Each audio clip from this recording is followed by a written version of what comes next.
Good morning and welcome to Rising. Thank you so much for tuning in. Great to have you for our second show in our new studio. Hello, Niall Stanage. Thanks for joining me. Good to be with you in our new surroundings. So we read the feedback we got from yesterday. It was mostly positive, though we hear you that things are a little too dark. We're going to brighten up. Working to improve the lighting. Our spirits are brightening up. Of course, always, always. All right, let's get to our top story. We're continuing to follow the second attempted assassination on Donald Trump. The Secret Service obviously is in hot water yet again following this second assassination attempt. Now, the acting Secret Service Director, Ronald Rowe, revealed the team did not search the perimeter of the Trump International Golf Club in West Palm Beach before the GOP candidate began his golf round. It remains unclear how the gunman possessed a semi-automatic rifle, learned of Trump's location, and was able to hide on the edge of the golf course without being caught. The FBI has also revealed that data from the gunman's cell phone shows he spent almost 12 hours near the course before he took aim at Trump. Where he was stationed, agents found a digital camera, 2 bags, and a loaded SKS-style rifle with the serial number scratched off. Now, this latest attempt renewed questions over the amount of resources the Secret Service has, but the acting Secret Service Director, Ronald Rowe, tried to reassure the public that the team was effective. Let's watch. The agent, who was visually sweeping the area of the 6th screen, saw the subject armed with what he perceived to be a rifle and immediately discharged his firearm. The subject, who did not have line of sight to the former president, fled the scene. He did not fire or get off any shots at our agent. With reports of gunfire, the former president's close protection detail immediately evacuated the president to a safe location. The protective methodologies of the Secret Service were effective yesterday. We've also learned more information about the 58-year-old gunman, Ryan W. Routh, who was charged in federal court on Monday with possession of a firearm as a felon. Routh is an activist and a building contractor recently living in Hawaii. He has an extensive criminal record that includes a 2002 conviction of a felony for possessing a weapon of mass death and destruction. That same year, Routh was arrested in Greensboro, North Carolina, after barricading himself inside a building with a fully automatic weapon. That's according to the Washington Post.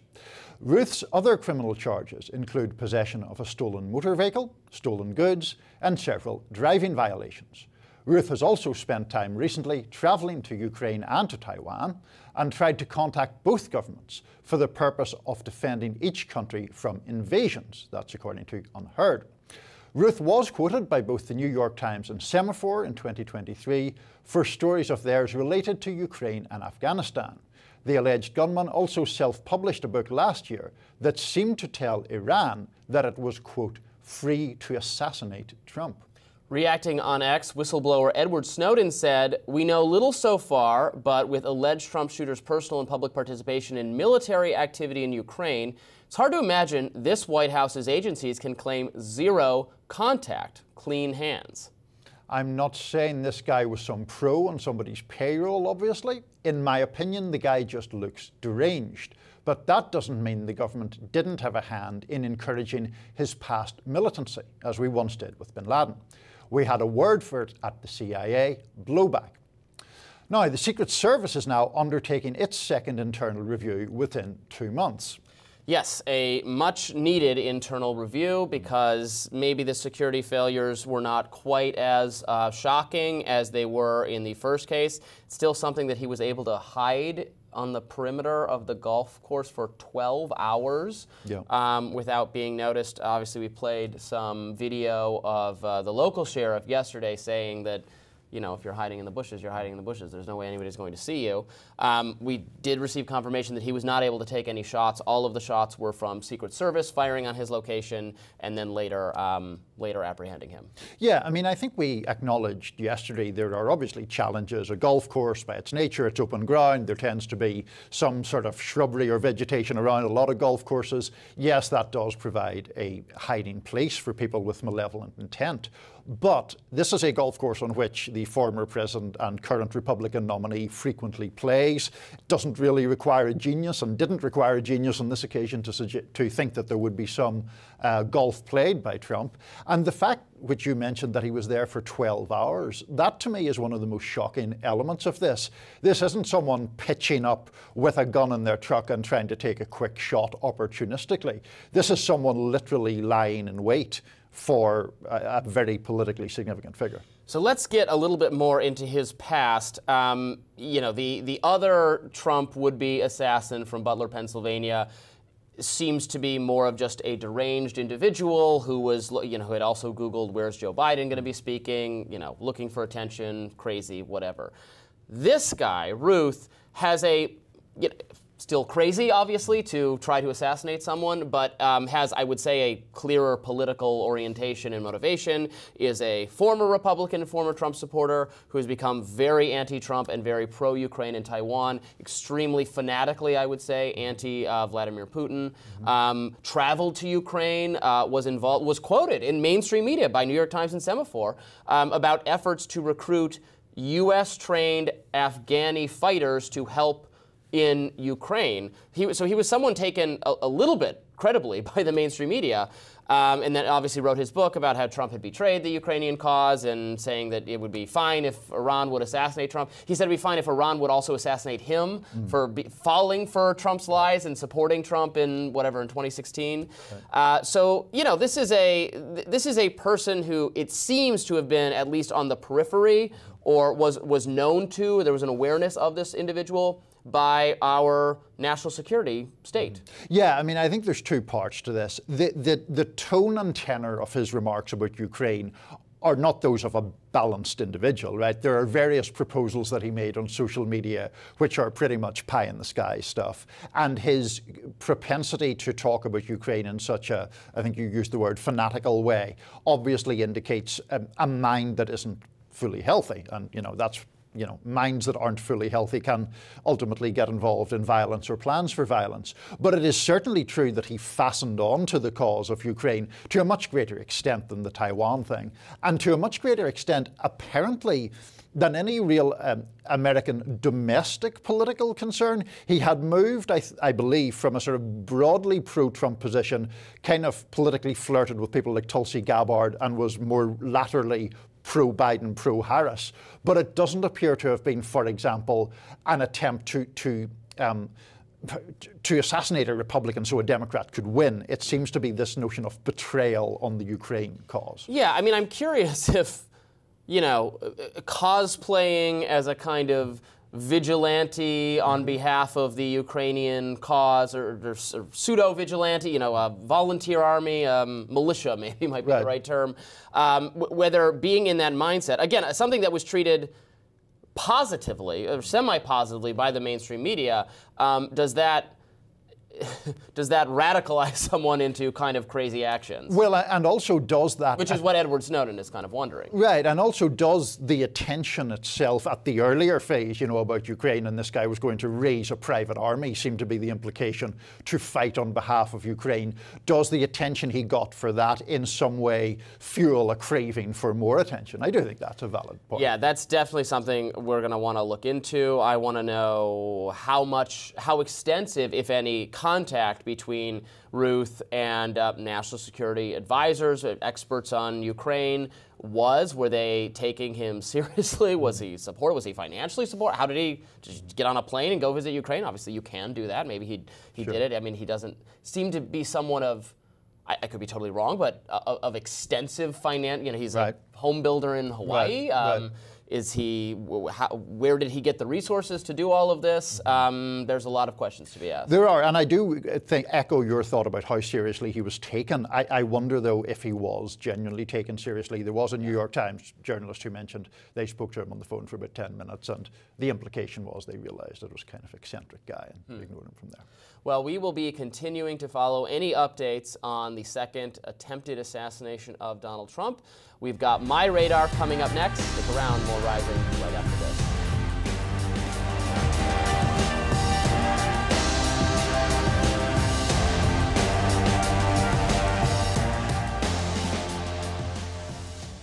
And you're welcome back to Rising. Robby, what's on your radar today? Well, on Sunday, Donald Trump survived a second assassination attempt in as many months. He was out on his golf course in West Palm Beach when Secret Service spotted a man with an AK-47 style weapon hiding in the shrubbery. The Secret Service opened fire and eventually apprehended the suspect, a 58-year-old man named Ryan Wesley Routh. Who is Routh? Well, his motivation is certainly no mystery. He hates Donald Trump, and we know this because he posted about his views on social media constantly. He was also interviewed by the mainstream media, including the New York Times, about his attempts to recruit U.S.-trained Afghan fighters to join the Ukrainian army in an attempt to fend off Russia. And for good measure, he wrote a book in which he called Trump a moron. He made clear his support for Joe Biden and Kamala Harris and his fanatical hatred of Russia, of Vladimir Putin, and of Donald Trump. And yet here is how Time magazine described Routh. I can hear you while I'm reading right now, and I don't know if that's going to be heard on. Okay, it's fine then. We can go from there. Okay. Ready? The suspect arrested in relation to the shooting at Trump's golf course in Florida on Sunday has been identified as Ryan Routh, wrote Time, a 58-year-old with unclear political ideology, a criminal record, and a history of praising Iran and supporting Ukraine. Unclear political ideology? Actually, there's nothing unclear about it. He's an anti-Trump, pro-Ukraine obsessive. That's the political ideology of the mainstream media and the Democratic Party. He's one of them, and they're uncomfortable about it. So let's get one thing abundantly clear right off the bat. It is wrong, I believe, to blame one person's violent actions on another person's political rhetoric. Democrats, pro-Ukraine partisans, the media, none of these figures are responsible for the alleged actions of Ryan Routh. Unfortunately, casually blaming other people for deranged lunatics' violent actions is the habitual inclination of the media. You may recall the horrific shooting of Arizona Congresswoman Gabby Giffords, a Democrat, in 2011. At the time, many liberals and media figures casually asserted that Republicans were to blame, specifically Sarah Palin, whose political action committee had placed a crosshairs over Giffords' district in some campaign advertising. Now, there is no evidence whatsoever that the shooter in that case saw the ad or that he was a conservative or a Republican or in general motivated by right-wing grievances. He was simply a crazy person. Yet, many years later, this narrative that the right was responsible persisted. Many years later, the New York Times published an editorial asserting that the link to political incitement was clear. Palin sued the Times, alleging libel. She lost that case, but the Times opinion editors did admit she was right and they had unfairly smeared her. Now, unfortunately, Republicans who readily recognized that they were unfairly blamed in the past for violent rhetoric have now unhesitatingly embraced the argument that the recent attempts on Donald Trump's life are directly connected to the increasingly apocalyptic anti-Trump rhetoric of Democrats. Trump himself made this claim in a recent interview with Fox News. He said, "Their rhetoric is causing me to be shot at when I am the one who is going to save the country, and they are the ones that are destroying the country, both from the inside and out." But words don't kill people. People kill people. It may be convenient for partisans on both sides of the aisle to blame heated rhetoric, but such arguments actually embolden would-be censors in the federal government who are looking for any excuse to interfere, particularly on social media sites, we know how this goes, and tamp down on First Amendment protected expression. When violence occurs, blame the violent, not the speech. This is something that, both sides have done an awful lot of. Say whenever something goes wrong, it's because of the violent rhetoric on the other side. So we've seen a lot of that from Donald Trump and J.D. Vance in recent weeks. However, I'm routinely used to seeing it from whenever there's a vaguely right-wing connected lunatic who does something crazy. It's about Trump's violent rhetoric. So both sides do this, and I just say it's bad. Well, two things. Firstly, I don't agree that both sides do it to the same extent. And I think there is an asymmetry to this. And I think that former President Trump and people around him engage in inflammatory rhetoric in a way that I don't think their Democratic counterparts in high office do. But the bigger and less partisan disagreement I have with the view that you just expressed is I don't actually think it is right or necessarily plausible to separate out acts of violence from the overall political climate. And I think that when people, in general in politics, whoever you want to hold more or less culpable, when people use language that characterizes people as dangers to democracy, as enemies of the state, as traitors, etc., that is creating a fertile atmosphere for violence to take place. But you don't see that happening a lot. Okay, let's set aside the major political actors, although, you know, Hillary Clinton alleged her loss was illegitimate and Tulsi Gabbard was a Russian asset and Jill Stein is a Putin stooge and all of that kind of, you know, foreign malfeasance being casually asserted.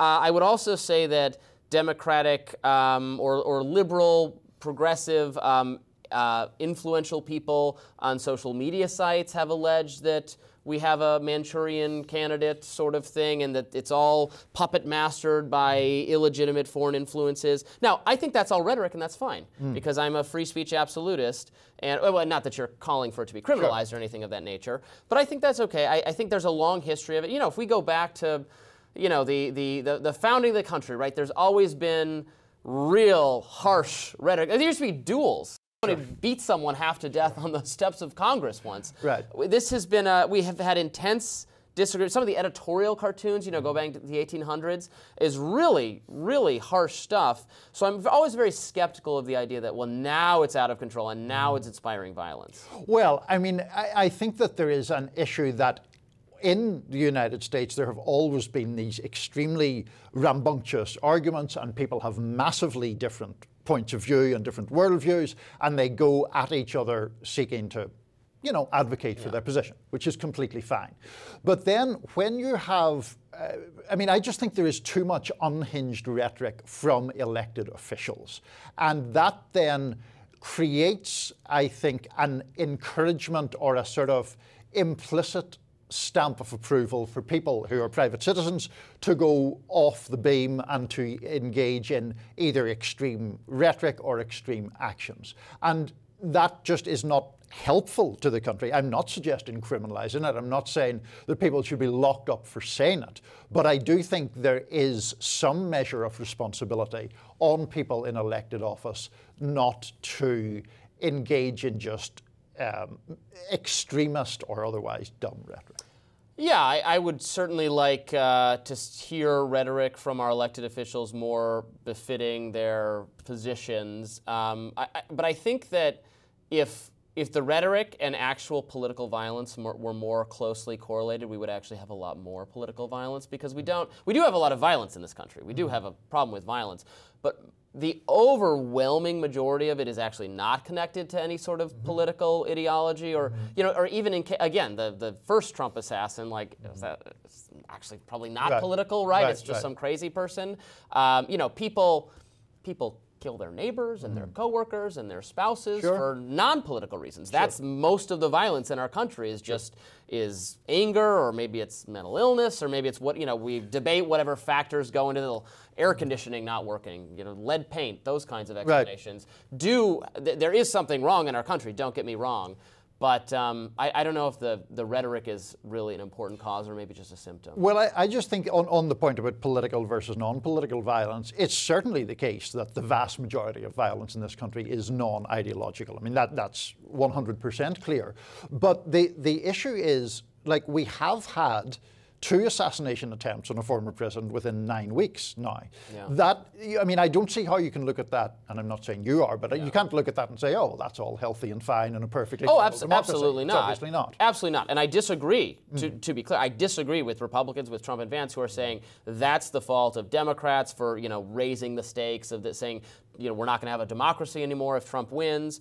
I think they should be able to say that, and it's not their fault if some crazy person does something. But it is a little bit, at the same time, I don't know, given all the volume of media and Democratic complaints about the rhetoric coming from Republicans and from Trump, that Trump himself, though, is the one who has borne the brunt so far of the actual assassination attempts. And so that the media, I mean, I saw some headlines trying to even, yesterday, like, even make that to be Trump's fault. Well, I don't think Trump's unhinged rhetoric is what, inspiring people to attack him? Right, right. No, I mean, that's it's valid. a little bit incoherent. That is valid. I mean, I think Trump has said massively inflammatory things dating back to 2016 on the campaign trail, where there are a number of instances, and we can all look at the footage, where he's suggesting that people should, you know, knock the crap out of protesters and so on. That's not saying kill them, obviously, but it's not becoming of a presidential candidate or a former president, in my opinion.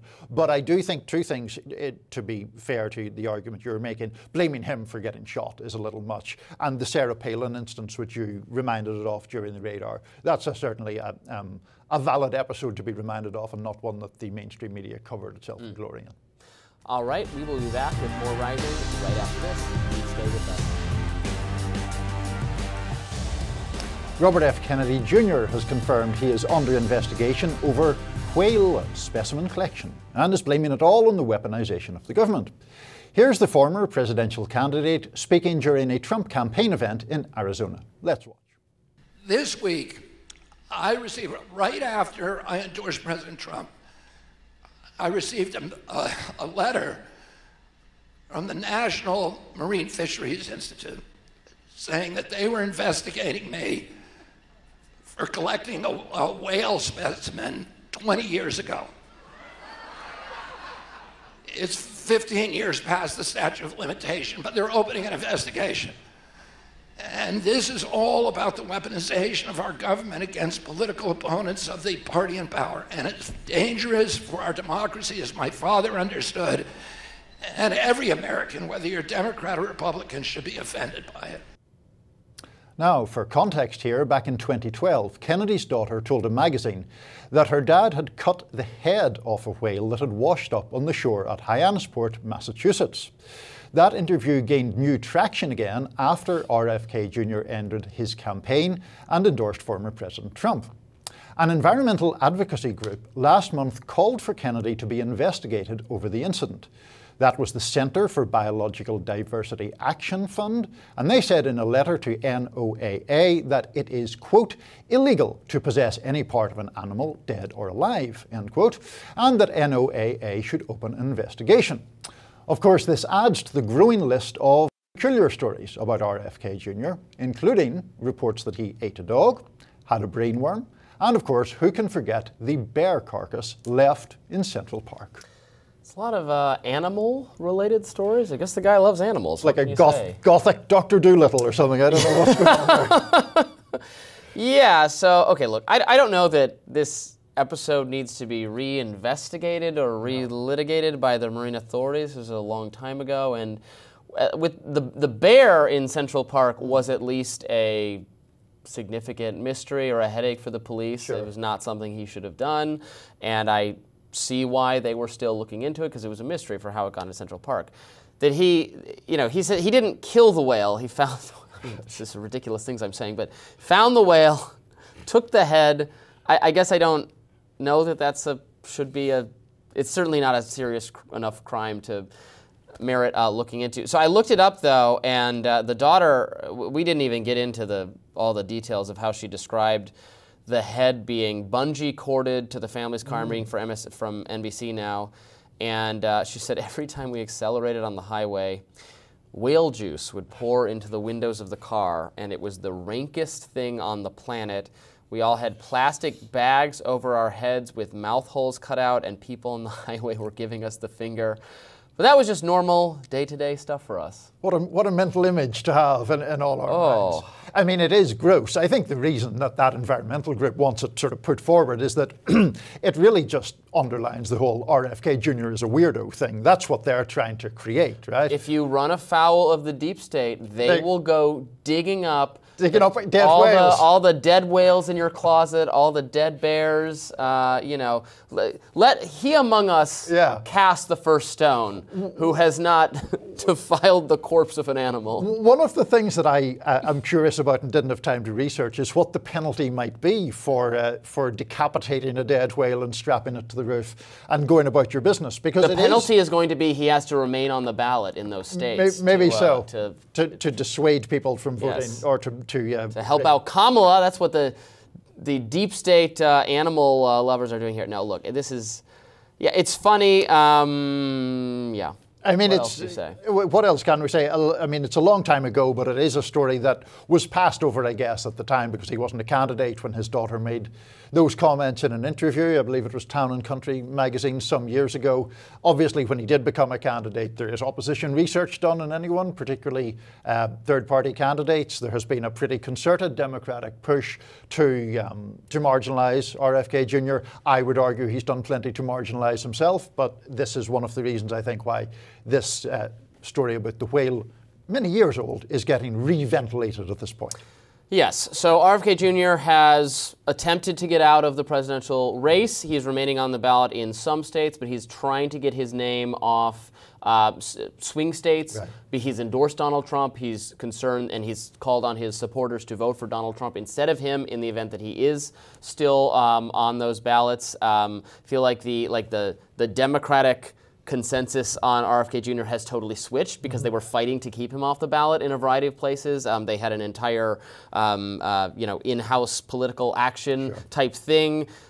Worried about RFK Jr. that he was going to eat into the Biden vote. That ended up being totally wrong, basically. But they fought very hard in New York, for instance, to keep him off the ballot there. Now he's trying to get off the ballot, and they want him to stay there because they think it splits off some tiny number of Trump voters. Right. And this is going to be a very close election, particularly in the swing states, in Pennsylvania in particular.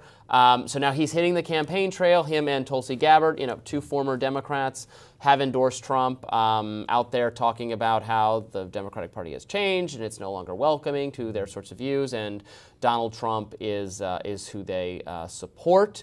And I think it's been good news for Trump that he's had them in his corner. Yeah, I mean, I've always been a big skeptic of RFK Jr. during the whole process of this campaign. Firstly, because I don't really share the view that his supporters share of him, which is of this sort of bold truth teller. I frankly think of him as a bit of a crank who wouldn't have got anywhere near the attention he has gotten were it not for his last name. But it is it is going to be a close election. Nobody expects in the states that he's on the ballot, him to accrue some massive number of votes. But the key point is those battleground states where the polling, at least for what it's worth, would indicate that it is going to be extremely tight. Maybe he will have some bearing one way or another.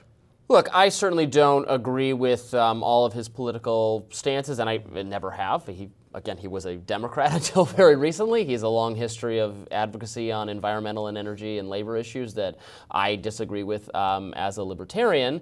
And I also don't agree with everything he thinks about personally the vaccines.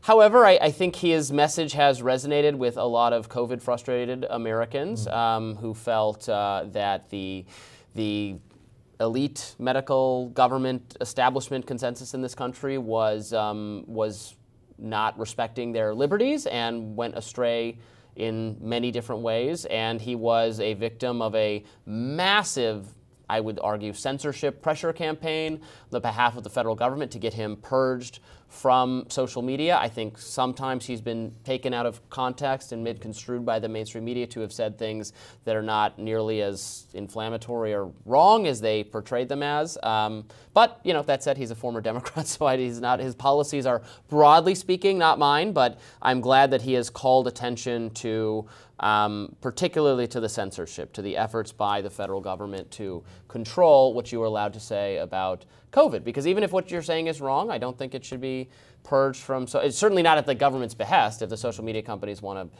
set their own rules, ultimately it's their websites. But I was very perturbed by the amount of communications between the CDC and Facebook that had to do with him, a private citizen. I mean, I don't really agree with you on the COVID question, but I know that's a big central part of his appeal, is the appeal to COVID skeptics or to vaccine skeptics.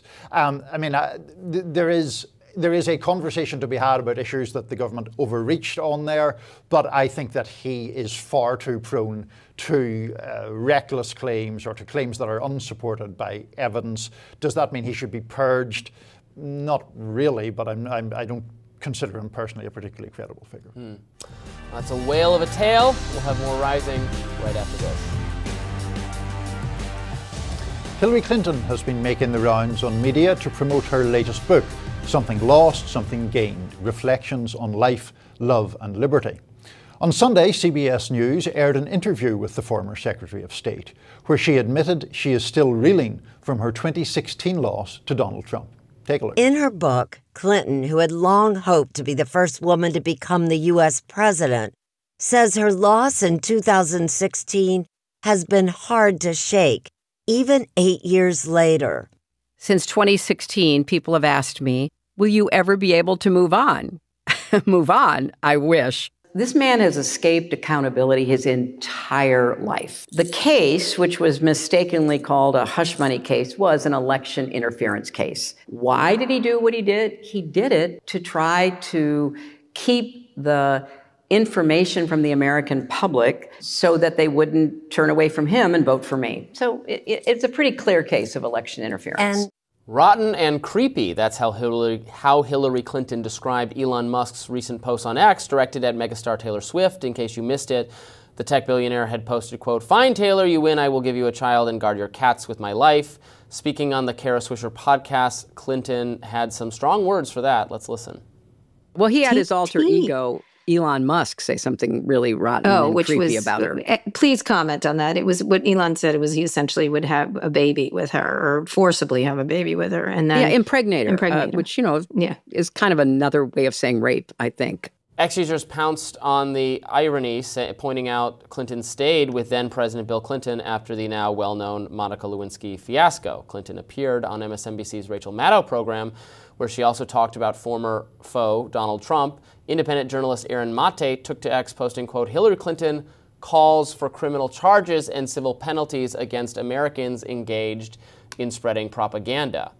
To make her argument against free speech, she invokes the Russiagate scam that itself was the product of her campaign's own propaganda. Speaking of which, the case that she invokes here, Mueller charging some Russians for social media activity, led to Mueller dropping the case after the Russian company showed up to fight the case in court.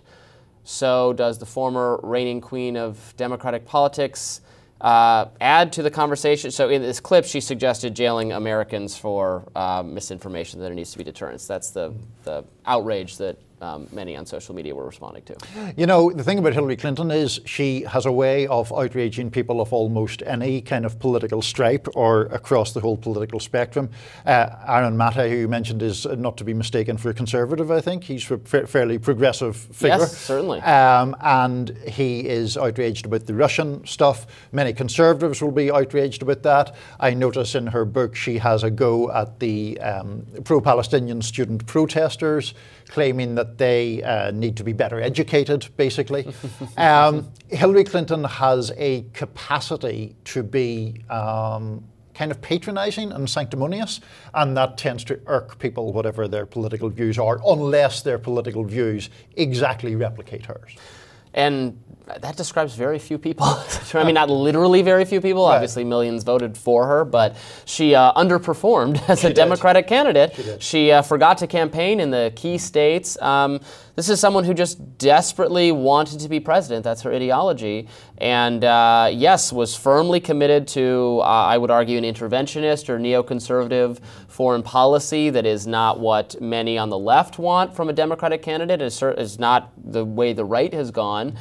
Her criticisms of some fellow Democrats, and then, of course, Donald Trump and his influence on the party is all about betraying our allies or, pulling back from the world stage. Everything that doesn't go her way is Russia, Russia this, Russia, Russia that. She attributes her own loss to interference from Russia that, in my view, the evidence has not well substantiated, was a significant part. Yes, there were some clumsy attempts to have Facebook bots on social media, but they paled in comparison to the amount of money the campaign spent on social media advocacy. There's no evidence they were targeted at swing voters in Pennsylvania and Michigan, et cetera. But, she's done things like call Tulsi Gabbard a Russian plant. I think she said the same about Jill Stein.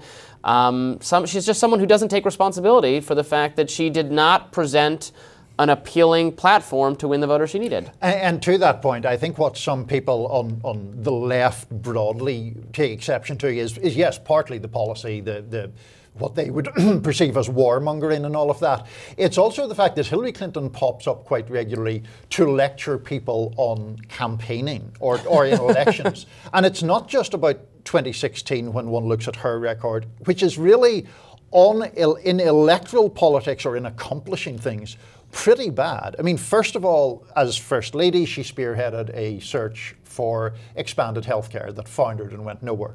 In 2008, she had all the advantages in the world, seeking the Democratic nomination against Barack Obama and lost. In 2016, she came close to losing to Bernie Sanders, who up until that point had been seen as this maverick fringe figure. So it's not as if Hillary Clinton is speaking from any position of authority or impressive record, even when it comes to political tactics or strategy. Yeah, I mean, her strategy is stop complaining, you have to get behind the Democratic nominee. When that was Joe Biden, that's what she's saying. Now she's saying that about Kamala Harris. It's just very tired and very what she's always about.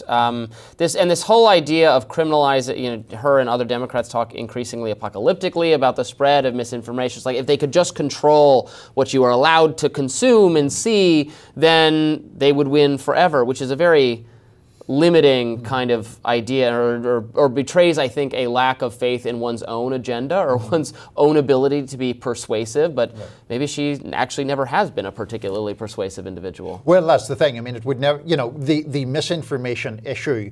Yeah, I'm not saying that there is zero misinformation. There plainly is. Oh, there is. Yes. There are. But how do we handle it? Do we handle it by trying to criminalize it, which we actually just can't, because that would violate the First Amendment, or do we handle it by putting out good information? Right. And the argument that she makes does absolve her of responsibility for having lost in 2016 and had the various other failures that I mentioned.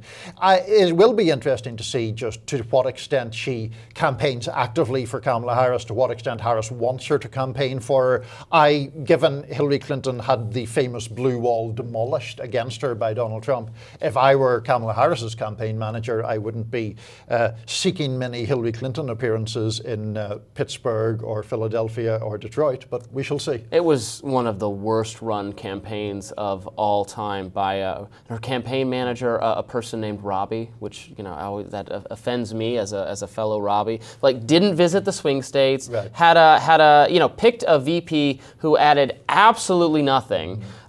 Which is the way she wanted it. Right. I think she didn't want the spotlight being stolen from her. She picked someone we can barely even remember his name, Tim Kaine. Right. Forgettable. And purportedly the safe choice, which was the problem with the safe choice was the case wasn't being made by the person at the top of the ticket, and the glass ceiling remained unshattered on that occasion. Well, we'll see if people want to hear much more from Hillary Clinton. She always has another project in the works, and we'll have more Rising right after this. Music mogul Sean Combs was arrested Monday night in New York City, also known as P. Diddy. Combs was apprehended after a grand jury indicted him. That indictment was unsealed Tuesday morning, and it reveals he's been charged with racketeering and sex trafficking, plus transportation to engage in prostitution. Officers with the Homeland Security investigation arrested him at 8:30 p.m. at the Park Hyatt Hotel in Manhattan. A statement, his attorneys said that he's an imperfect person, but he is not a criminal. The music icon has been embroiled in sexual misconduct scandals dating back decades. Most recently, his ex-girlfriend, Cassie Ventura, an R&B singer once signed to his label, filed a lawsuit against him. That November 2023 suit alleged he began a pattern of abuse when they were a couple, and that abuse included forcing her to engage in sexual activity with male prostitutes. Diddy is no stranger to controversy. Dating back to the 90s, he has been accused of violent encounters with others, including the rappers J. Cole and Drake, and of course the 1999 nightclub shooting he was allegedly involved in with his then-girlfriend J-Lo. He has never been convicted. Combs has also been seen rubbing elbows with powerful figures, including Elon Musk and former President Trump. One user posting, quote, "Sean Diddy was just arrested in New York. Seems a good time to point out he used to hang out with Donald Trump and he's an investor in X." So this indictment has been unsealed. I think I'm reading it now, the what first catches your eyes is the number of names he's had over the years. It begins Sean Combs, a.k.a. Puff Daddy, a.k.a. P. Diddy, a.k.a. Diddy, a.k.a. PD, a.k.a. Love, the defendant, all of the nicknames he's had. And then, yeah, it gets into some really seedy activity, alleged sex trafficking, forced labor, kidnapping, arson, bribery, obstruction of justice. What they allege that he did is force women to have sex with male prostitutes that he would then watch or maybe lightly participate in or maybe videotape, and would supply them with drugs and other things to keep them going or keep them obedient. You know, if this is contrary to the wills, you know, contrary to what the people wanted and it was forced on them, obviously it's a crime. If that's what's being alleged here, he's going to have to, I guess, argue that it was consensual, or, you know, I mean, that might still not help him because prostitution is not legal depending on the municipality and things of that nature. But it looks like a pretty significant evidentiary standard that he's going to be up against. No, absolutely. And a very grave case and very grave conduct being alleged. Everyone is, of course, innocent until proven guilty, but these alleged crimes are extremely serious. I do think it's worth giving credit, if that isn't too trivial a word, to Cassie Ventura, who was the first person to come forward with that suit in November of last year. That then precipitated not just several other civil suits, but a renewed vigor to the investigation of these activities. She was the first one to come forward. He settled that case within a day, but that was not enough to bottle up this thing, and it has then clearly resulted in his indictment today. I do think that if the behaviour alleged is true, it does point to the capacity of very wealthy, very famous people to use the power that comes with celebrity and wealth to further abuse, and that in itself is a grim and dispiriting thing. But you know, we'll see what how the allegations hold up in court, presumably. Yeah, and I should say, you know, we said that he has some connection to Elon Musk. He's an investor in social media. I see no evidence or reports that they're like buddies or hang out or something. I'm also not an investor in X. Yeah, I'm also not really a fan of this person who has now been charged with a crime used to hang out with this other person. I mean, that's neither here nor there, really. And they're, you know, people. If they were hanging out together on Jeffrey Epstein's jet or something, that would be different. But that's not what is being said here. Yeah, exactly. So, you know, you can't, if one is held culpable for everything that anyone you've ever met does, that seems a road to just, you know, absurd kind of things. So I'm not sure that there's a big political element to this, really, whoever he hangs out with or whatever his personal political affiliations might be. But, you know, listen, if he did those things that were alleged or anything close to them, he should face the consequences of that. He did try to briefly sort of push back whenever the first allegations came out and claim that he was being wronged, and he did change his tune to some degree after a video emerged of him kicking Cassie Ventura and attacking her in a hotel, and then he released a more penitent video on social media. But I mean, that video in itself was pretty appalling. Yeah, the indictment describes these encounters as freak-offs. That's what he referred to them as. Freak-offs were elaborate and produced sex performances that he facilitated, and, you know, he's going to get trafficking because of the going over state lines. Says they often lasted multiple days. They were given a variety of controlled substances, in part to keep the victims obedient and compliant. And then they received fluids to recover from the amount of physical exertion and drug use. Many members and associates of his enterprise include high-ranking supervisors, security staff, household staff, personal assistants, and other business employees that also facilitated all of this. So it just sounds like a major production that a lot of people were involved in, so that it's only coming to light now, or only being prosecuted now. I don't know what that says about the justice system. Yeah, I mean, it's all very bleak, and the fact that so many people were allegedly complicit in this behaviour is very troublesome. I think for a lot of people it will carry some echoes of the R. Kelly case. R. Kelly fought off allegations for a very, very long time, but it ultimately met his judgment in the courts, was sentenced to a very long time in prison for sexual offences.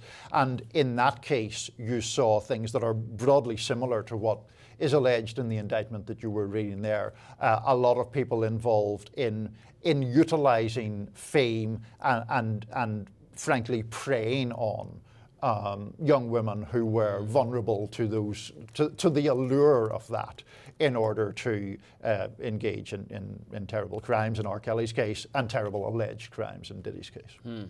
Well, we will continue to follow that story, see if there's any new news, and particularly reactions from other people in the industry. Others have said, they knew about some of these practices for a long time. More rising right after this. Wireless pagers have simultaneously exploded across Lebanon in a coordinated attack that caused hundreds of injuries and several deaths, according to health officials. These attacks come a day after Israeli leaders warned that they were considering stepping up their attacks against Hezbollah. Hezbollah says this is the biggest security breach in its war with Israel. The world is waiting for diplomatic reaction. Reports show wounded patients with mangled hands, burn injuries to their lower bodies, ambulance sirens blasting all over Beirut. So this is a very developing story. This is just, we're seeing this happening on our social media feeds, so everything we say here is subject to reevaluation.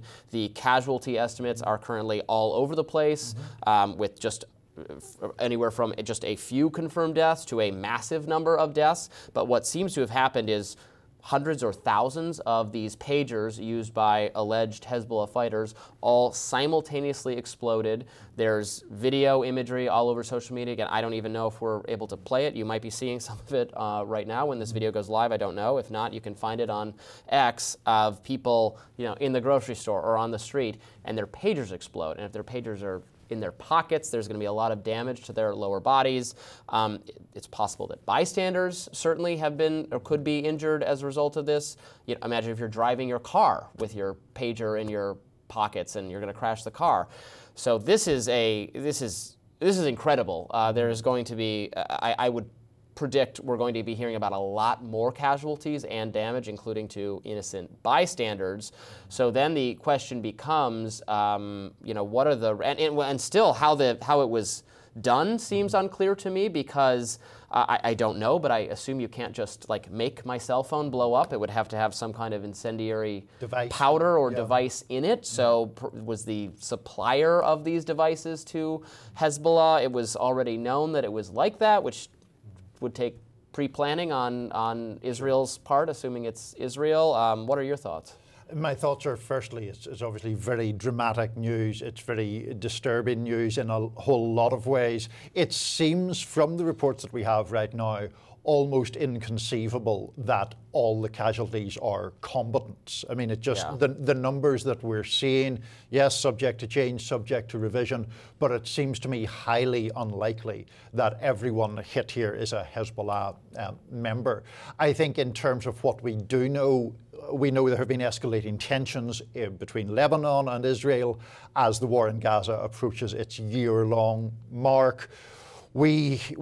People who are, let's say, skeptical of Benjamin Netanyahu, and I include myself among them, feel that he has some selfish reasons to prolong conflict to avoid a verdict on various things, including how the October 7th attacks happened, his own rather mediocre ratings in Israel.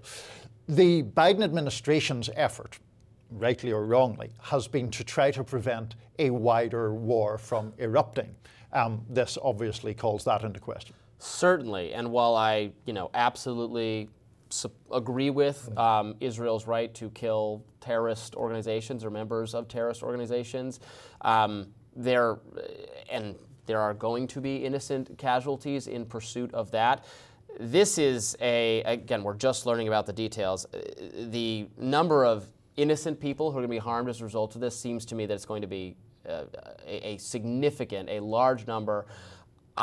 That's going to be hard to justify to a lot of people. This is going to risk blowback, including for the U.S. We want a wider war to be contained. There is nothing contained about this. At the same time, it's a very impressive military operation to do this, and also people are going to be wondering if they can make everyone in Hezbollah's phones explode at the same time, their pagers explode. Why does it take leveling all of Gaza to take out Yahya Sinwar? Why is the entire destruction, the deaths of tens of thousands of Palestinians in Gaza necessary if you can somewhat precisely target the terrorists? Yeah. So in relation to the situation in Gaza, I mean, I don't think any serious person disputes the right of Israel to retaliate for what happened on October 7th. The problem that so many people, including me, have has been the indiscriminate nature of the destruction visited on that territory. Share that concern very much. It has been just enormous. Now, one of the things we do have to say here in relation to these exploding pagers in Lebanon is it obviously would. One imagines it draws some sort of response from Hezbollah. Hezbollah, backed by Iran, a much bigger organization than Hamas, a much better armed organization than Hamas. So that is a part of this picture. I believe, as you and I are speaking, Israel has not claimed responsibility in some sort of official sense for this. But, I mean, let's be real here. What other power other than Israel is going to want to do this kind of thing? It is true. I mean, if one parks morality and ethics for a second, it is true that the Israeli military and its security forces have the capacity to strike in rather surgical ways, including the assassination of the Hamas leader in Tehran maybe a month or two ago, Ismail Haniyeh. That was, in military terms, an impressive operation. I mean, the whole conduct of Israel's war is a very separate question about which I have very different opinions. But this is certainly a dramatic story. Dramatic, and like the war in Gaza, somewhat indiscriminate. Again, because if people are just going about their day and then their pockets explode, or they're holding them, or they have them, or they've given them to their children, right. Or what I mean. It would be inconceivable to not have a lot of random death and destruction, or injuries at least. Absolutely. I don't know. You know, we're seeing from the social media photos that tons of people have gone to the hospital with serious injuries. So I don't know that these explosions were so powerful that it's like you're automatically killed by it if you're in its blast, but it's going to be a lot of injured people. The hospitals are going to be overrun. And I think, I don't know what the international reaction is going to be, or the reaction from humanitarians, but even for people who think that, you know, Israel has some right to pursue action against terrorist groups, are going to say, well, that's not at any cost that's for civilians to pay who happen to be living alongside these people and who have very little ability to express some political opposition to these terrorist organizations that run the societies they live in, and now they're being blown apart for standing in close proximity to them without any warning. This seems very bad to me. No, and that's my gut reaction. Again, we're just learning about this. Absolutely, and the images that we're both looking at on social media, those are obviously going to ricochet around the world. They're going to inflame all kinds of sentiment. I don't want to outrun what we know for sure, but there are certainly some reports that this has happened in Syria as well as in Lebanon. There is clearly a danger here that this sets off a whole new chain of events, which is likely to create more bloodshed in a region that doesn't need that. Certainly doesn't need it in that region, and we do not want to be dragged into World War III because of interventions or support for what's going on in the Middle East in a way that doesn't make anyone there safer and has not benefited the U.S.'s national security. We will certainly be checking back in on this story later, tomorrow at the latest. Tune in for more Rising. Thanks. Bomb threats, school closures, a community in disarray. That's the state of the Ohio city of Springfield finding itself in following a news cycle concerning unproven allegations of Haitian migrants eating people's pets. Now, the state's Republican governor, Mike DeWine, has ordered school resource officers to fan out into local schools to ostensibly protect the city's children. DeWine says the authorities have been forced to investigate 33 bomb threats that led to some evacuations and closures. He also said that these are foreign in origin. They're hoaxes, not actual bombs in question. Here he is in a press conference on Monday. Let's watch that. We've moved resources into Springfield. People have the right to feel safe as well as being safe. We've taken action in regard to cameras. We have taken action into putting a large number of members of the Highway Patrol here. Donald Trump's running mate, J.D. Vance, excoriated the media for, according to him, ignoring the complaints of residents of Springfield, where the accusations have been made by conservatives on social media that migrants were eating pets. CNN's Dana Bash said, but there's no evidence of that. Here's her interview with Vance. Let's watch. My constituents have brought approximately a dozen separate concerns to me. 10 of them are verifiable and confirmable, and a couple of them I talk about because my constituents are telling me firsthand that they're seeing these things. So I have two options, Dana. I can ignore them, which is what the American media has done for years to this community, or I can actually talk about what people are telling me. And of course, many of the things that the media says are completely baseless have since been confirmed. For example, I was told, Dana, that by the American media that it was baseless that migrants were capturing the geese from the local park pond and eating them. And yet there are 911 calls from well before this ever became a viral sensation of people complaining about that exact thing happening. The mayor of Springfield, Routh, appeared on that same show, CNN's State of the Union, after Vance. He vehemently pushed back on the senator, calling the allegations Vance has promoted disruptive. Let's watch. But what has happened in the last 3 days has caused a more significant strain on our community. So, for the millionth time, the allegations that Haitians were eating people's pets no one has actually made that accusation. The one instance of a cat being killed was in a different town and did not involve a Haitian migrant. What is somewhat better founded, or at least people have raised complaints about in that Springfield town, is birds, ducks, and geese having been killed in public parks, which I would argue should still be, you have to follow the rules in a community and you have to be a responsible part of the community. So if that is the concern, the police, the authorities, the local authorities should do something about it. That is not to say, obviously, that making threats of violence is justified or that we want anyone to come to harm because of racist stereotyping or anything else. Now, I do find it interesting that the governor has claimed, and DeWine has been very, while he is a conservative and a Trump supporter, he was very clear that he doesn't think there was anything to the pet eating allegations. He called that garbage. Now, he has said that the bomb threats were coming from overseas, and he didn't say specifically what he meant by that, but sort of implied Russia, in fact. So was that going to satisfy? Democrats love to blame Russia for everything. Is that going to be like, okay, now we're all on the same page? Well, I mean, I don't think so, to answer that question for a start. I don't think that will end the discussion. Look, I think the point here is the central allegation, again, to repeat it, is wrong. The idea that primarily Haitian migrants are eating people's pets, there isn't anything to support that contention.